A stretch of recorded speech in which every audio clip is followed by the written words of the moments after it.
The seventh and final day of the USA Pro Challenge. The riders getting underway, facing 68 miles, heading away from Golden to Denver. Yes, but before the men's race got underway, the women had their chance as well on the final stage, with Kristen Armstrong in the yellow jersey looking to win this inaugural USA Pro Challenge for women. This is on a circuit race based in Golden, and the stage being won by Corinne Rivera, and the race being won by Kristen Armstrong. She had defended the title, having taken the lead in Breckenridge by 0.12 of a second at the end of the first day of racing. So overall, Kristen Armstrong wins the Smashburger yellow jersey. The sprinter classification from Lexus was Corinne Rivera, and the Sierra Nevada King of the Mountains, or Queen of the Mountains in this case, was Abbott Mara. Then it was on to the men. First of all, chance to show off the colours of Team BMC at the sign-in, and the race leader on the team, Rowan Dennis, trying now to become the first non-American to win this event. Well, the racing were very fast right from the get-go, and they headed out over Lookout Mountain after just 15 miles of racing. Initially, a six-man breakaway got clear as they got up towards the top of the climb. A very explosive move. It looked as if Jaime Rothon was going to get it, but just over the line, it was Sam Spokes, the Australian from Team Drapac, who got maximum points, but that wouldn't affect the outcome of the Sierra Nevada King of the Mountains competition. Only 15 miles done of the 68 miles. They were now over the top. They were holding a lead of just under 2 minutes, willing to work together. But it wasn't to stay this way, because the riders were under pressure as they were getting into the streets of Denver, where they would complete 4 circuits of 6.4 miles. The breakaway was splitting up. It certainly was. The yellow jersey, though, at this point was comfortably back in the main field, but the teams of the sprinters were starting to wind up the pace, and the speeds around Denver downtown were approaching 30 miles an hour. The yellow jersey, though, looking very comfortable on the shoulders of Rowan Dennis. BMC were keeping a tight control on things, but Chris Anker Sorensen, the champion of Denmark, and the youngster who lives here in Denver, Greg Daniel, they were sharing the applause of the crowd as they go out onto lap number 3. Yes, just 20 years of age, riding in front of a home crowd. The gap was hovering at 25 to 30 seconds, but plenty of teams of the sprinters moving to the front end of the main field, hoping to get some glory out of this final stage, stage 7 from Golden into downtown Denver.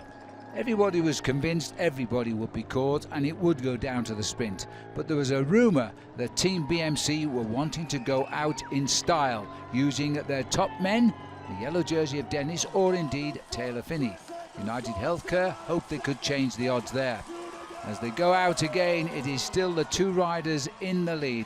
Next time around, it will be the Bell, Daniel and Chris Anker Sorensen, but the peloton were never far behind. It was hovering between 15 and 20 seconds. Greg Daniel certainly was trying to do whatever he could, but as he looked over his shoulder for one final time, the whole of the main field came back to join these riders who escaped after just 6 miles of racing. They were all together 8 miles out, and at 6 miles out, they're about to hear the bell as the whole peloton came through.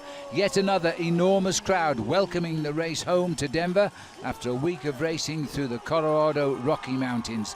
The crowd were now going to be treated for sure to a big sprint, and Team UHC had 2 candidates, the green jersey of Kiel Reinen and the blue and white jersey of John Murphy.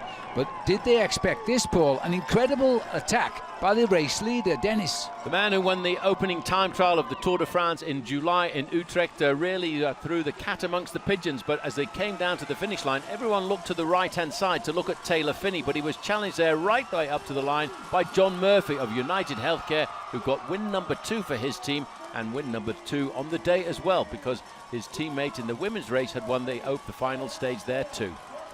So the yellow jersey of Rowan Dennis, who has become now, he's from Australia, the first non-American to win this race after 5 years of trying.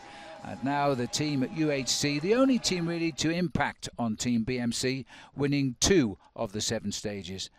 A massive crowd watching the celebrations. John Murphy getting the biggest win of his career over Taylor Phinney and Sebastian Aido.